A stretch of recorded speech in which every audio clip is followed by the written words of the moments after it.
विभागीय परीक्षा और जीपी ऑनलाइन क्लासेस का एक अटूट संबंध।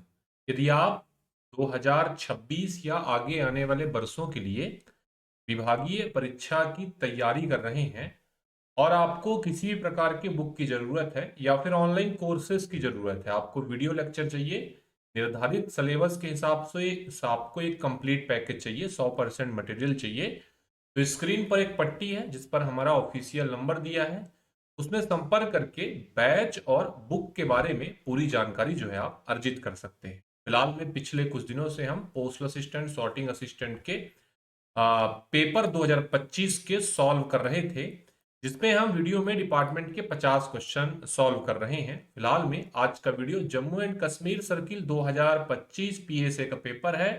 सारे क्वेश्चन करेंगे, सारे क्वेश्चन अच्छे हैं, न्यू नए क्वेश्चन है, यूनिक है। ये सारे क्वेश्चन फिर से पूछे जा सकते हैं। मैं आपको हर एक वीडियो में एक ही चीज बताता हूं कि पीवाईक्यू सॉल्व करना कम से कम 2 बार महत्वपूर्ण है, क्योंकि 60 से 70% क्वेश्चन जो है बार बार रिपीट होने के चांसेस रहते हैं। बिना टाइम वेस्ट किए हुए आज का वीडियो लेक्चर शुरू कर लेते हैं। देखिए, पहला क्वेश्चन जो है पूछा था जम्मू कश्मीर में, वो था आईटी मॉडर्नाइजेशन प्रोजेक्ट से संबंधित, और ये क्वेश्चन था कि आईटी मॉडर्नाइजेशन प्रोजेक्ट में सीबीएस के लिए किस सॉफ्टवेयर का इस्तेमाल किया जाता है। कहने का मतलब है कोर बैंकिंग सॉल्यूशन के लिए किस सॉफ्टवेयर का उपयोग करते हैं, फिनेकल, सैप, मैकमिस या बीएएनसी। कौन सा सॉफ्टवेयर है, फिनेकल के माध्यम से बैंकिंग की सुविधा जो है वो दी जाती है। सैप के माध्यम से वर्तमान में जब से 2.0 आया तो सैप जो है डिसकंटिन्यू हो गया। सैप जो है सिस्टम एंड एप्लीकेशन प्रोडक्ट था। इसके अलावा मैकमिस से हम पीएलआई के सर्विसेज जो है दे रहे थे। फिलहाल में इसका उत्तर ए हो जाएगा। अगला क्वेश्चन आपकी स्क्रीन पर आ चुका है। क्वेश्चन पूछा है status of an article various stage its journey from booking to delivery it's seen through which module. Booking से लेकर डिलीवरी तक अपनी यात्रा के अलग अलग चरणों में किसी आर्टिकल का स्टेटस किस मॉड्यूल के जरिए देखा जा सकता है। 1.0 से रिलेटेड क्वेश्चन था। पूछा था कि बुकिंग से लेकर डिलीवरी तक अगर उस आर्टिकल के स्टेटस को जानना चाहते हैं तो ECMS means enterprise content management system, post to post mapping delivery postman management system, या फिर इंडिया पोस्ट विजिबिलिटी सिस्टम। ठीक है, शॉर्ट में इसे आईपीवीएस भी बोला जाता था, जिसके माध्यम से बुकिंग से लेकर डिलीवरी तक की पूरी जर्नी को हम देख सकते थे। क्वेश्चन नंबर 2 का उत्तर डी था। अगला आपकी स्क्रीन पर है, where is the disaster recovery centre IT modernisation project located. कम समय में डाटा रिकवरी के लिए हमने मैसूर में डीआरसी खोला था, और प्राइमरी डाटा सेंटर जो है वो नबी मुंबई में खुला है। याद कर लीजिएगा, दोनों चीजें परीक्षा के दृष्टिकोण से जरूरी है। चलिए अगला है, एक टी कोड मैं आपको बता रहा हूं, PA30, जिसका इस्तेमाल कर्मचारी की जानकारी बनाना, बदलना। बी नंबर का ऑप्शन है कैश का ट्रांसफर करना, उसको एंट्री करना, वाउचर को पोस्ट करना, काउंटर ड्यूटी असाइन करना। PA30 टी कोड का मतलब होगा कि ट्रांजैक्शन कोड अलग अलग कामों के लिए उपयोग किया जाता है। और PA30 जो टी कोड है वो जो है creating and changing employee information. इसी प्रकार से और टी कोड है, कुछ इंपॉर्टेंट टी कोड जो है मैंने आईटी मॉडर्नाइजेशन वाला जो लेक्चर करवाया था उसमें जो पीडीएफ दिया था उसमें जो है बताया हुआ है। चलिए, बहुत सारे टी कोड है, सारे को तो याद करना पॉसिबल नहीं है ना। इंपॉर्टेंट आप देख सकते हैं। एटीएम क्या है भाई, एटीएम बेहद आसान क्वेश्चन, ऑटोमेटेड टेलर मशीन हो जाएगा, ऑप्शन नंबर डी। चलिए फ्रेंड्स, अगला क्वेश्चन स्क्रीन पर है।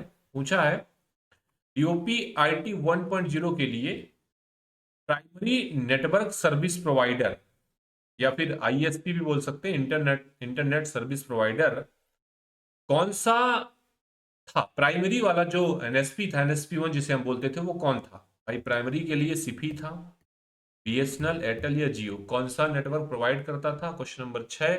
इसका उत्तर जो है आपका बिल्कुल बी हो जाएगा। अगर आपसे NSP1 पूछेगा तो आपको हमेशा बीएसएनएल ध्यान रखना है।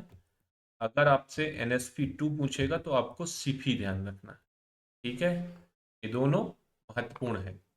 चलिए अगला देखिएगा, IT 1.0 की कौन सी साइट प्रोजेक्ट ग्रामीण ICT इंडक्शन ब्रांच ऑफिस के अपग्रेडेशन के लिए लॉन्च की गई थी, और जो स्कीम थी वो थी digital advancement of rural post office for a new India, जिसे हमने दर्पण के नाम से जाना।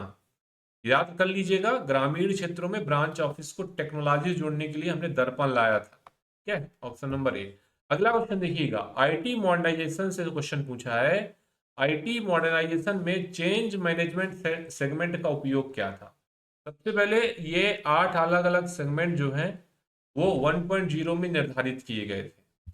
अब जब जिस हम सेगमेंट की चर्चा कर रहे हैं वो सेगमेंट जो है सीएम है, और सीएम का उद्देश्य था preparing the work force technology change through training. Training के तहत जो तकनीकी हम ला रहे हैं उनके लिए कर्मचारी को तैयार करना, जिम्मेदारी जो है टीसीएस ने ली थी। 3 नंबर का उत्तर ध्यान रखिएगा, रिपीटेड क्वेश्चन है। अगला है, प्रोजेक्ट के तहत ग्रामीण पोस्ट ऑफिस को किस तरह का बैकअप पावर सॉल्यूशन दिया गया। बैकअप के लिए ग्रामीण क्षेत्रों में हमने सोलर पैनल का उपलब्धि करवाया, ठीक है। B नंबर का ऑप्शन ध्यान रखिएगा। अगला आपकी स्क्रीन पर है, अगला काफी इंपॉर्टेंट है, in which year NEFT RTGS facility introduce for POSB customer. POSB customer के लिए NEFT और RTGS 2022 में आया था। एक SB ऑर्डर के तहत जो पोस्ट ऑफिस का सेविंग अकाउंट है उसके लिए IFSC कोड लाया गया, और NEFT national electronic fund transfer real time gross settlement, ये दोनों सर्विसेज जो है वो शुरू की गई थी। विकल्प नंबर डी को आपने याद कर लेना है। चलिए चलिए फ्रेंड्स, अगला क्वेश्चन देखिए, 11 नंबर क्वेश्चन है। क्या पूछ रहा है, डेली रिपोर्ट, इसका फॉर्म नंबर भी बताया है जो कि MS 83 होता है, तो आपको इसको ध्यान रखना है। Set is submitted to superintendent by, कि डेली रिपोर्ट जो होता है जिसमें जितना भी काम दिन में उस RMS में किया जाता है वो सब कुछ नोट करेंगे, और ये RMS के सुपरिटेंडेंट को किसके द्वारा, head sorter, IRM, record officer या सेट सुपरवाइजर, कौन देता है, तो आपने ध्यान रख लेना है। इसका उत्तर जो है वो हेड सॉर्टर हो जाएगा, ठीक है, ऑप्शन नंबर ए करेक्ट हो जाएगा। फ्रेंड्स अगला क्वेश्चन है क्वेश्चन नंबर 12, और इस क्वेश्चन में आपसे पूछा था, the work paper for next trip working hour of set will supplied to mail agent और mail guard by HSA, IRM, record officer या सेट सुपरवाइजर। सेट की अगली ट्रिप या काम के घंटों के लिए वर्क पेपर मेल एजेंट या मेल गार्ड को किसके द्वारा सप्लाई किए जाते हैं। हेड सॉर्टर सप्लाई करेगा किसी भी सेट को, जब अगले ट्रिप पर जाने वाला है तो IRM देगा, रिकॉर्ड ऑफिसर देगा, या फिर सेट का सुपरवाइजर कौन देगा। ये आपको ध्यान रखना है, जब भी कोई सेट अगले ट्रिप में जाएगा तो उसको रिकॉर्ड ऑफिसर जो है वर्क पेपर सप्लाई करता है, ठीक है फ्रेंड्स। अगला क्वेश्चन देख लीजिएगा, क्वेश्चन नंबर 13 है स्क्रीन पर, और इस क्वेश्चन में आपसे पूछा है, each set of section is supplied with a portfolio carry DMSL due mail sorting list head box cover या उपरोक्त में से सभी। याद करिएगा, हर सेक्शन को एक पोर्टफोलियो, और पोर्टफोलियो में जो ये 3 चीजें बताई ये तो दी जाती हैं, इसके अलावा भी बहुत सारी चीजें प्रदान की जाती हैं। 3 नंबर का उत्तर होगा ऑल ऑफ द एबव। चलिए 14 नंबर क्वेश्चन है, TMO सेक्शन स्टाफ आदि से मिले सभी मेटल टोकन रखने वालों की एक नॉमिनल रोल किसके द्वारा मेंटेन की जाती है।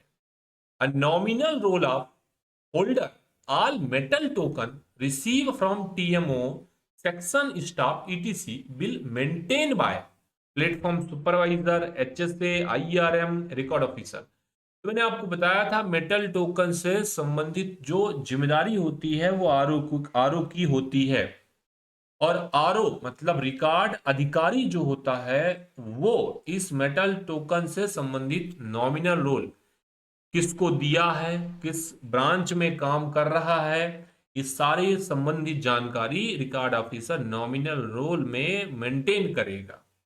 चलिए, a post office, a sorting office, a section which exchange mail offices foreign country is known FSO foreign sorting office, office of exchange, exchange market, foreign TMO. एक पोस्ट ऑफिस, सॉर्टिंग ऑफिस जो section विदेशी देशों के office के साथ mail का आदान प्रदान करता है, उसको ऑफिस ऑफ एक्सचेंज या विनिमय का डाकघर बोला जाता है। ठीक है। और विदेश डाकघर जो होता है, एक तो एक्सचेंज ऑफिस हो गया, एक विदेश डाकघर भी होता है, एक उप विदेश डाकघर भी होता है। तो जो विदेश डाकघर होता है वो कस्टम के असेसमेंट के साथ विनिमय का कार्यालय भी होता है। कहने का मतलब कि विदेश के डाकघर से डाक का आदान प्रदान करता है। अपवाद कि उप विदेश डाकघर जो है विनिमय कार्यालय नहीं होता। चलिए अगला देखिएगा। 16 नंबर क्वेश्चन है, कौन सा प्रीमियम प्रोडक्ट नहीं है? Speed post logistic registered magazine. Registered post जो है वो प्रीमियम में नहीं आता। ठीक है। अगला देखिएगा। The BNPL bill prepared on a monthly basis, office of posting, BNPL hub, division office, none of the above। BNPL bill मासिक आधार पर किसके द्वारा तैयार करे गए? तो ऑफिस ऑफ पोस्टिंग जो है बनाएगा। BNPL बुक नाउ पे लेटर। ठीक है। मंथली बिजनेस 10,000 का देना पड़ेगा। अगला सवाल स्क्रीन पर है, what is the compensation for delay in delivery of speed post article? Speed post double the speed post, maximum 100, speed post charge only 41। Speed post article की डिलीवरी में देरी के लिए आपको स्पीड पोस्ट चार्ज जो है वो रिटर्न कर दिया जाता है ना। देरी के मामले में निर्धारित जो हमने टाइम बनाया उस टाइम में डिलीवरी संभव नहीं हुआ, इसका मतलब ये होगा कि आपको आपका स्पीड पोस्ट चार्ज यदि आप कंप्लेन रेज करते हैं तो वापस करेंगे। चलिए अगला क्वेश्चन 19 में जो हम क्वेश्चन करने वाले हैं उस पर बदलाव किया गया है। Speed post consignment local delivery weight up to 50 gram 19, 21, 25, 26 कितना लगेगा? लोकल के लिए 50 ग्राम तक का कंसाइनमेंट है। कितना? टैरिफ 19, जीएसटी को छोड़कर 19 रुपए का टैरिफ हम कलेक्ट करते हैं, वसूल करते हैं। पहले ये 15 होता था, अभी नया जो चार्ज आया अक्टूबर 1, 25 से स्पीड पोस्ट डॉक्यूमेंट के लिए अलग टैरिफ जारी किया था। हमने अपडेट जो है अपने प्रोडक्ट एंड सर्विस के वीडियो में बताया हुआ है। अगर आप चाहते हैं कि वो सारे वीडियोस आपको मिले या स्क्रीन पर दिख रहा पीडीएफ आप चाहते हैं, डिटेल मटेरियल चाहते हैं, थ्योरी का टॉपिक वाइज एमसीक्यू के 2000 से ज्यादा क्वेश्चन, 3000 क्वेश्चन चाहते हैं, जीके क्वेश्चन चाहते हैं, मैथ जीके रीजनिंग सब कुछ एक कंप्लीट पैकेज चाहते हैं, हमारे पेड बैच में आना पड़ेगा। स्क्रीन पर नंबर है, वहां पर हमसे संपर्क कर लीजिएगा। अगला है ग्राम Priya is 10 year money back scheme, endowment scheme, RPLI, joint life insurance, convertible whole life insurance. बताइए ग्राम प्रिया क्या है? ग्राम प्रिया जो है 10 साल की पॉलिसी है। सर्वाइवल बेनिफिट 4, 7 और 10 में पैसा आपको रिटर्न करेंगे। ठीक है। तो आपने ध्यान रखना है 10 साल की एक मनी बैक पॉलिसी, या फिर आप बोल सकते हैं मनी बैक पॉलिसी के नाम से भी इसको हम जानते हैं, क्योंकि टाइम टाइम में पैसा आपको रिटर्न करेंगे। चलिए, अब philately deposit account can be open with minimum ₹200। ठीक है। स्कीम स्टार्टेड अगस्त 1 अगस्त 1965। चलिए नेक्स्ट क्वेश्चन देखिएगा। 22 है, loan facility available which the following. Loan जो है आपको आरडी में मिलेगा। ठीक है। लोन आपको आरडी में भी मिलेगा और इसके अलावा पीपीएफ में भी मिलेगा, है ना भाई। तो आपने क्या ध्यान रखना कि दोनों उत्तर करेक्ट थे, दोनों उत्तर आपने ध्यान रख लेना, बी और सी। हालांकि जम्मू कश्मीर ने अपने फाइनल आंसर की में इस क्वेश्चन को रद्द कर दिया था। अगला मैक्सिमम अमाउंट ईएमओ, ईएमओ की अधिकतम सीमा जो है वो 10,000, नए नियम के हिसाब से 10,000 कर दिया गया। चलिए, एक व्यक्ति, एक रिटेल व्यक्ति जो है वो महीने में 25,000 तक ईएमओ भेज सकता है। पीएम केयर्स चिल्ड्रन स्कीम 2021 आया, कोविड के दौरान जो है भारत सरकार ने स्कीम लाई एक, जिसमें हमने देखा कि जो भी जिनके भी माता पिता कोविड के दौरान नहीं रहे उनके लिए एक स्कीम पीएम केयर चिल्ड्रन 2021। ठीक है, तो क्या करते हैं कि जो भी बच्चा यदि माइनर है तो डीएम के साथ, डिस्ट्रिक्ट मजिस्ट्रेट के साथ एक अकाउंट की ओपनिंग होगी, जिसमें उसके लिए टोटल 10 लाख रुपए जो है डाले जाएंगे। अब यही जो 10 लाख हैं, ये जब 18 साल की उम्र प्राप्त कर लेगा तो इस पैसे को मंथली इनकम स्कीम जो डाक विभाग चलाता है उस पर निवेश करेंगे, और इससे जो मिलने वाला ब्याज रहेगा वो उसके स्वयं के डेली जो भी शिक्षा में खर्चा करना चाहता है, स्वास्थ्य में करना चाहता है, उसके लिए उपयोग कर सकता है। और बाद में ये 10 लाख जो है उसको पूरा का पूरा लमसम एक साथ प्रोवाइड किया जाएगा। तो ये लिमिट 10 लाख का था। ठीक है फ्रेंड्स, डुप्लीकेट पासबुक जारी करने का फीस 50 है जीएसटी को छोड़कर। तो ऑप्शन नंबर सी ध्यान रखिए। चलिए, हमने अभी डिपार्टमेंट के 25 क्वेश्चन जो है कंप्लीट किए हैं। अगला जो क्वेश्चन रहेगा वो 76 में मिलेगा। क्या बोल रहा है ना, inland register article later mail a parcel receive officer delivery damage condition a notice will send postmaster office of addressee request attain post office within 7 day। कि जब भी कोई आर्टिकल डैमेज कंडीशन में मिला तो वहां का पोस्ट मास्टर क्या करेगा, प्राप्तकर्ता को एक निर्देश भेजेगा कि अपने आर्टिकल आप पोस्ट ऑफिस में ओपन डिलीवरी करके लें, और ये लिमिट जो है 7 डे के अंदर उसको करना पड़ेगा। ठीक है, कलेक्शन करना पड़ेगा। नेक्स्ट क्वेश्चन देखिएगा, for sending which of these item insurance not compulsory, coin compulsory, currency note compulsory, medical sample is not compulsory, bank note compulsory. Option number C किसके लिए जरूरी नहीं था, मेडिकल सैंपल के लिए जरूरी नहीं। आरएलओ क्या होता है, अनडेसिफरेबल इनकम्प्लीट आर्टिकल जो है वो आरएलओ जाते हैं, जिनके पते निश्चित नहीं है, जिन पर पता है ही नहीं, उनको आरएलओ में हम डिस्ट्रॉय करते हैं। और आरएलओ जो है सर्किल के हेडक्वार्टर में, तो देन क्या करेंगे, return letter office. Option number D को ध्यान रखेंगे। चलिए फ्रेंड्स, नेक्स्ट क्वेश्चन देखिएगा, all complain regarding PO except in case first class HO should first address. सबसे पहले जो भी कंप्लेन आप करना चाहते हैं तो प्रथम श्रेणी डाकघर को छोड़कर बाकी सभी शिकायतें जो हैं अधीक्षक डाकघर को ही संबोधित करना है। ठीक है, किसको संबोधित करना है, अधीक्षक डाकघर, पोस्ट ऑफिस के सुपरिटेंडेंट को। नेक्स्ट क्वेश्चन देखिए फ्रेंड्स, विदेशी फिलाटेली डिपॉजिट अकाउंट सेवा विदेशी कलेक्टर के लिए केवल डॉट डॉट फिलाटेलिक ब्यूरो में उपलब्ध है। विदेशों के जो ऑर्डर होते हैं, विदेशों के फिलाटेलिक जो ऑर्डर होते हैं वो मुंबई जीपीओ के द्वारा इसका निष्पादन किया जाता है। देन ऑप्शन नंबर सी याद कर लीजिए। पोस्टिंग का सर्टिफिकेट जारी करने का काम divisional head, as per guide question पूछा है, sub divisional head, town inspector, या office on duty at post office. देखिए, पोस्टिंग का सर्टिफिकेट जारी करने का काम पोस्ट ऑफिस में ड्यूटी पर मौजूद ऑफिसर कर सकता है। नेक्स्ट क्वेश्चन देखिएगा फ्रेंड्स, अच्छा क्वेश्चन है। क्या बोल रहा है, अगर डॉट डॉट को लगता है कि आर्टिकल जानबूझकर किसी व्यक्ति को परेशान करने के मकसद से भेजा गया है तो इसके लिए पोस्टेज की रकम को माफ करने का अधिकारी डिवीजन का प्रमुख, पोस्ट मास्टर, सब डिवीजन का प्रमुख, या सर्कल का हेड। लगता है, किसको लगता है, सर्कल के हेड को लगता है कि किसी भी व्यक्ति को परेशान करने के उद्देश्य से कोई भी लेख भेजा गया, देन उस पर लगा हुआ पोस्टेज चार्ज माफ कर सकते हैं, और ये सर्कल हेड होते हैं। चलिए नेक्स्ट क्वेश्चन देखिएगा, आईएनएस जहाज नेवी कर्मियों के लिए मेल का पता जो है वो किस प्रकार संबोधित होगा। जो नेवी में काम करने वाले कर्मचारी हैं उनकी डाक जो है फ्लीट मेल ऑफिस मुंबई के पते पर भेजी जाती है। ठीक है, जो सशस्त्र वायुसेना थल सेना वाले वो 56 एपीयू 99 एपीयू एड्रेस का उपयोग करेंगे, लेकिन जो नेवी पर काम करेंगे उनके लिए हम फ्लीट मेल ऑफिस का उपयोग करेंगे।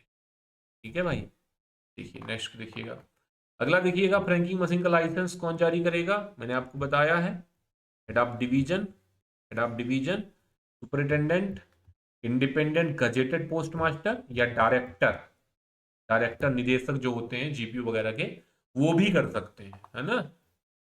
तो क्या करेंगे, अब सी को टिक करेंगे। किसके लिए रजिस्ट्रेशन अनिवार्य नहीं होता?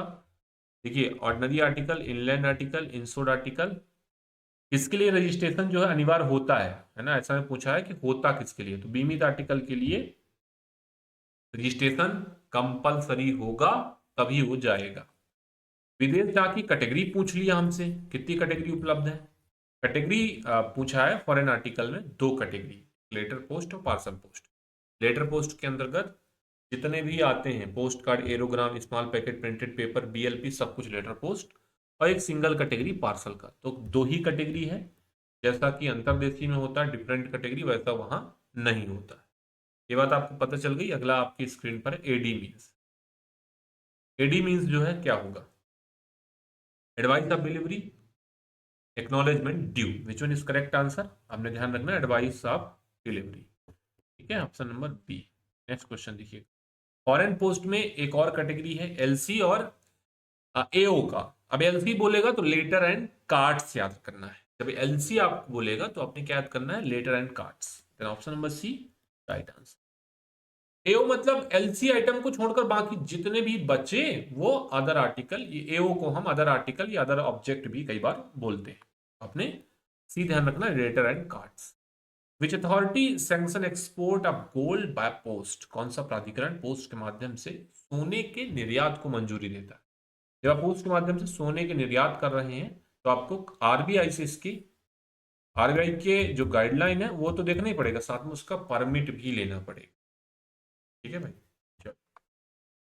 यूपीयू, यूपीयू क्या होता है? यूनिवर्सल पोस्टल यूनियन, 1874 में एस्टेब्लिश हुआ। ठीक है, ऑप्शन नंबर सी ध्यान रख लीजिएगा। चलिए, अगला काफी इंपॉर्टेंट है। नाइट पोस्ट ऑफिस का समय कब तक काम करता है? नाइट पोस्ट ऑफिस आपको पता है संडे को, पोस्टल हॉलीडे को हर दिन काम करेगा, और ये 8:30 PM तक काम करता है। जो डीजी पोस्ट निर्धारित करेंगे वही काम जो है वो नाइट पोस्ट ऑफिस करेगा। विशेष सेवा जैसे पंजीकरण करना है, पावती, बीमा, पोस्टिंग का प्रमाण, विलंब शुल्क के लिए चार्ज जो होता है, not not uniform all destination, uniform for all destination of two different rates, western and eastern, none of these. Which one is correct answer? कौन सा विकल्प सही होगा?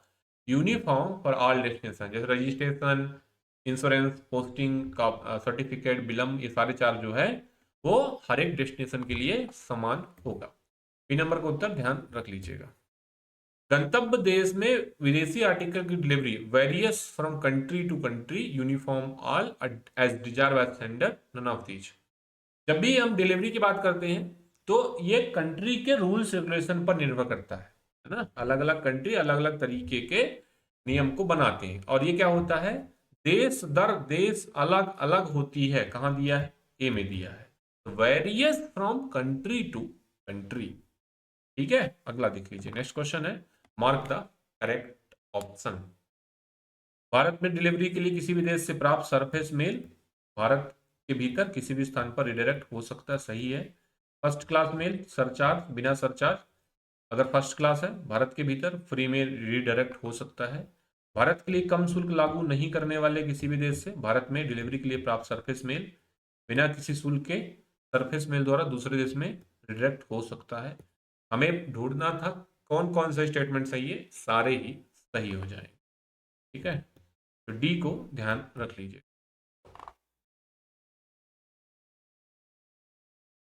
चलिए नेक्स्ट क्वेश्चन देखिए, ऑप्शन नंबर डी करेक्ट है। 95 नंबर क्वेश्चन है, the maximum weight airmail letter should not exceed 2 kg। Foreign article के लिए जो लेटर है उसका वजन अभी भी 2 kg है, मैक्सिमम आप 2 kg तक इसे भेज सकते हैं। नेक्स्ट क्वेश्चन देखिएगा, ये क्वेश्चन जो है हमारे टॉपिक वाइज एमसीक्यू से सीधा लिया गया है। सब ऑफिस में डिस्पोज सरप्लस फंड, कैसे आप फंड का निपटान कर सकते हैं? Remittances to treasury of bank is sub office situated treasury bank station, बिल्कुल हम ट्रेजरी बैंक में जमा कर सकते हैं, दूसरे सब ऑफिस को दे सकते हैं, किसी एचओ को दे सकते हैं। डिस्पोजल के लिए सारे विकल्प सही है, तो all of the above correct हो जाएगा, ऑप्शन नंबर डी करेक्ट हो जाएगा, ध्यान रख लीजिएगा। 97 है, dot dot must be sent every day, HO to each its SO includes in the account bag, cash stamp, HO summary, SO slip, SO daily account. जब HO किसी SO को account bag भेजता है तो उस पर एसओ स्लिप होना जरूरी होता है, ये बात आपको पता। और एसओ जब एचओ को भेजे तो एसओ डेली अकाउंट होता है। तो वाइस वर्सा चलते हैं, एसओ स्लिप होगा जब एचओ से एसओ जाएगा, दोनों ही एक दूसरे को अकाउंट बैग एक्सचेंज करते हैं। इन सब office more than one clerk, memorandum distribution approve, superintendent, divisional head भी बोल सकते हैं। आसान क्वेश्चन, इजी क्वेश्चन, डी को याद कर लीजिएगा। चलिए, दादा दादी द्वारा खोला गया खाता है जिसे हमने सुकन्या समृद्धि अकाउंट बोला, गार्जियन नहीं है, किसके द्वारा इसे रेगुलाइज करेंगे, और ये रेगुलाइज करने का काम करेगा वित्त मंत्रालय। ठीक है, जो लीगल गार्जियन है उनके बिहाफ पे उसको ट्रांसफर कर देंगे। सी नंबर का उत्तर ध्यान रखिएगा, वित्त मंत्रालय द्वारा रेगुलाइज किया जाएगा। वीडियो का आखिरी क्वेश्चन है, कौन सी स्कीम महिला प्रधान क्षेत्रीय बचत योजना एजेंट द्वारा नहीं खोली जा सकती? कौन सा नहीं खोला जा सकता? तो आपने ध्यान रखना है MSSC। ऑप्शन नंबर सी जो है महिला सम्मान सेविंग सर्टिफिकेट MPKBY स्कीम के अंतर्गत नहीं आता।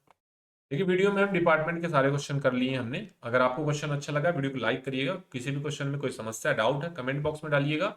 इसके अलावा स्क्रीन पर जो पीडीएफ देख पा रहे हैं 6 साल का पीडीएफ ऐसे चाहिए, टॉपिक वाइज एमसीक्यू का पीडीएफ चाहिए, डिटेल पीडीएफ चाहिए, किताब चाहिए आपको, सारी चीजें आपको जीपी ऑनलाइन क्लासेस पर मिल जाएगी। स्क्रीन पर एक नंबर है, उस पर आपको संपर्क करना है, कोई भी जो डाउट है उसको आपको पूछ लेना है। ठीक है फ्रेंड्स, आज के लिए इतना ही करेंगे। खूब सारा मेहनत करिए, आने वाले वर्षों के लिए खुद को प्रिपेयर करिए और विभागीय परीक्षा क्रैक करके पदोन्नति जो है सुनिश्चित करिए। जुड़ने के लिए आप सभी का धन्यवाद।